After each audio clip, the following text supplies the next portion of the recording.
3, 2, 1.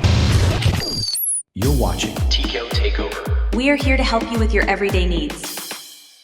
In this guide, I'll show you how to download Twitter videos on your iPhone quickly and easily. First, open the Twitter app and find the video you want to download.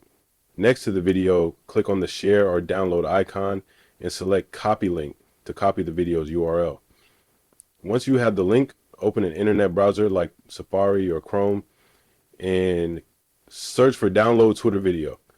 From the search results, click on sssttwitter.com, which is a reliable website for this purpose. On the homepage, paste the copied link into the search box and tap download.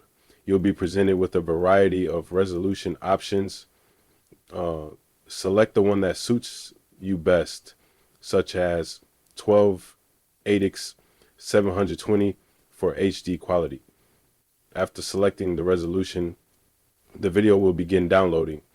Once the download is complete, tap the downloads folder in your browser, typically located at the bottom left corner, and you'll see the video file there. Open it to play the downloaded video directly on your device.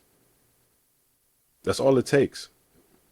Now you can easily save and view Twitter videos on your iPhone whenever you want.